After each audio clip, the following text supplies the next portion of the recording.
This is JSA TV and JSA Podcast, the newsroom for telecom and data center professionals.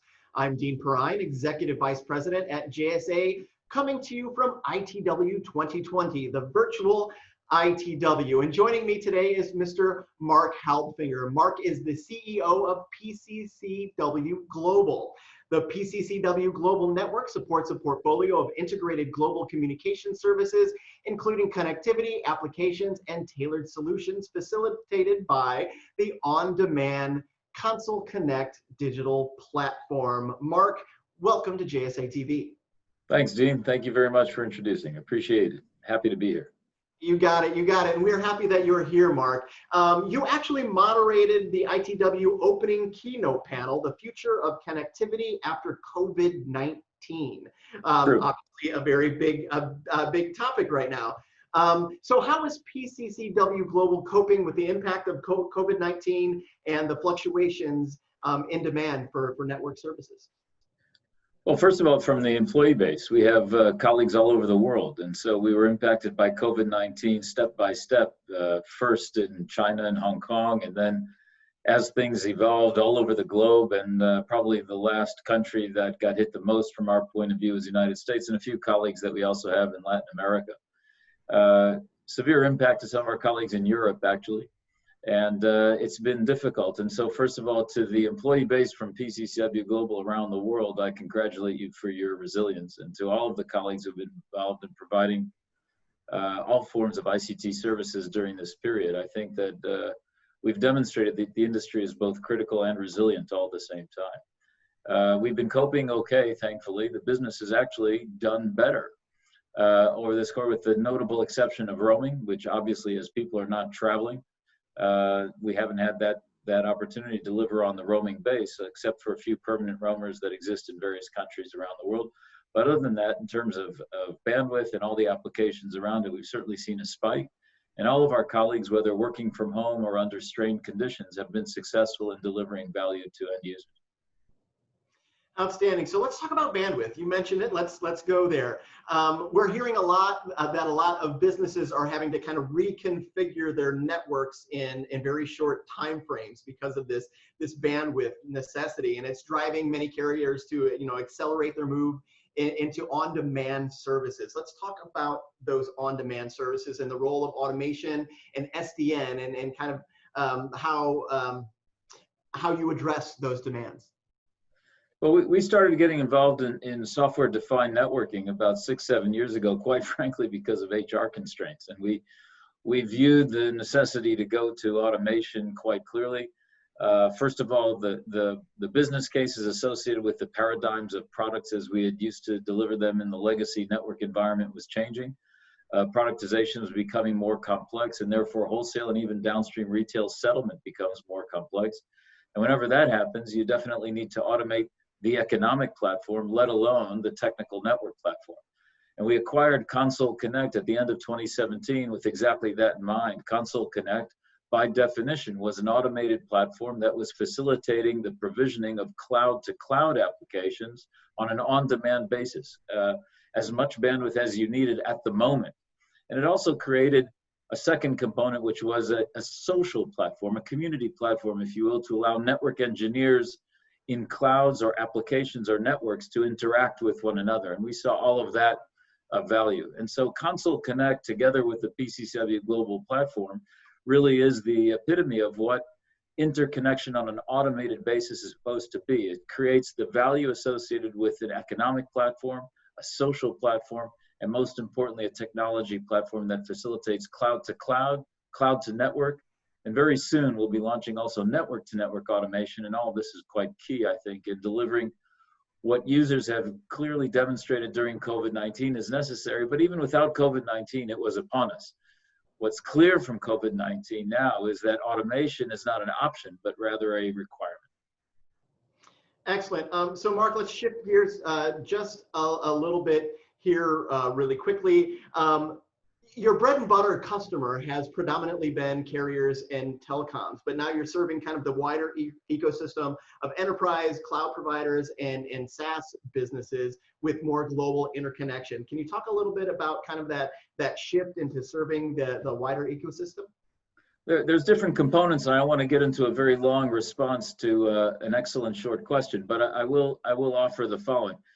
If you assume that at the moment we have in this ICT world three core infrastructures, three core infrastructure components, which are comprised of data centers, clouds, and also, oh, by the way, networks, which we always used to be in, right?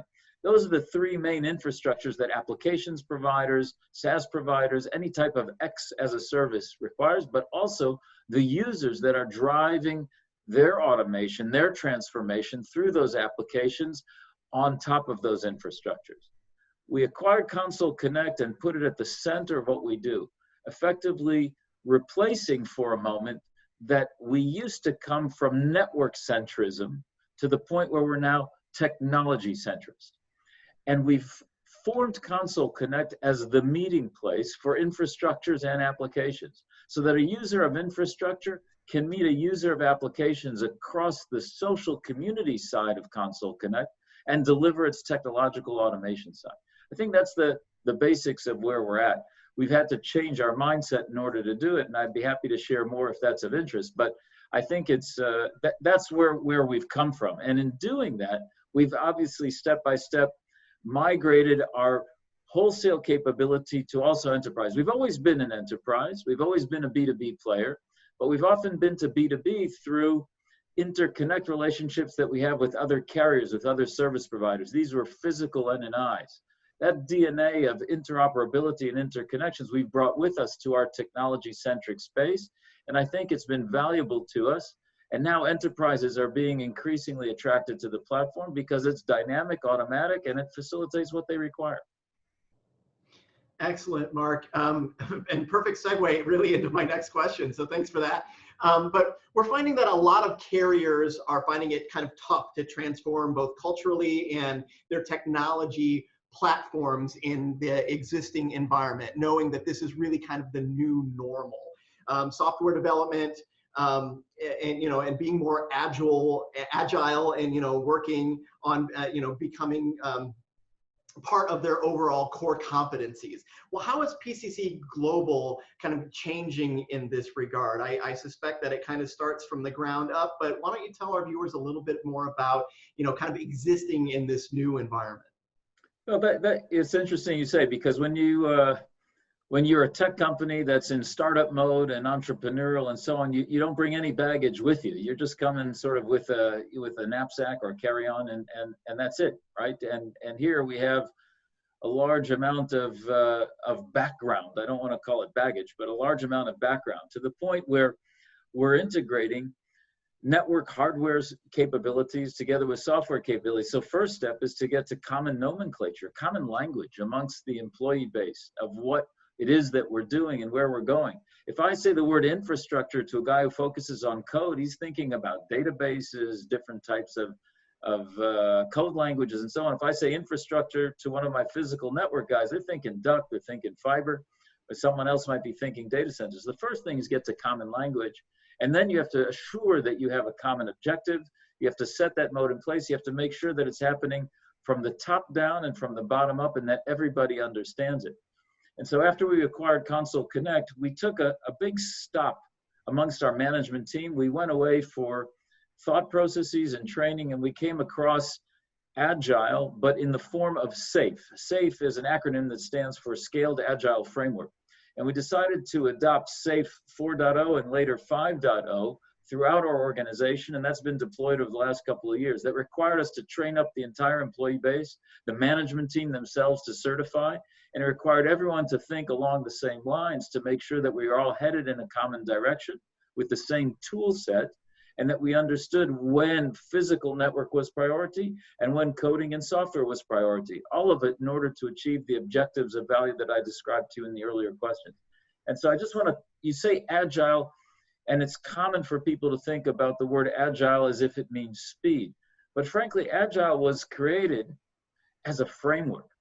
And the wonderful thing about SAFE is that it facilitates that framework also for large corporations and not just for software code designers. And that's been the good thing for us, having that common framework, having everyone aligned to it, We did take our time in order to get there, but now we have multiple Agile release trains running throughout the organization. Everything is transparent. We know where things are going. And we have a very clear roadmap for deliverability, bad word, but nevertheless, that's what we do, in terms of everything that's happening, both on the physical side, as well as on the soft side. And I think that it's been outstanding for us as a cultural transformation. And it's helping us move from old style telco to new style technology provider. But we take a couple things with us from the old days, and that includes concepts of good service for manual intervention when it is necessary. But now that service layer is capable not just on the hardware side and the network side, but also on the code side and how to deliver the applications in a sensible way. And I think bringing the right things with you from the old days to where we're going with absolute clarity to the new days, that's been quite important for us. Marc, I feel like we could spend all afternoon talking. Unfortunately, we are about out of time. Thank you very much for your time today. Let's do this again sometime. I look forward to it, Dean. Thanks very much for the time, and I appreciate you and your team giving us the moment to share what we're up to. Have a great day. You got it, Marc. Thank you very much. And thank you, viewers, for watching JSA TV and tuning into JSA Podcast. We'll see you soon.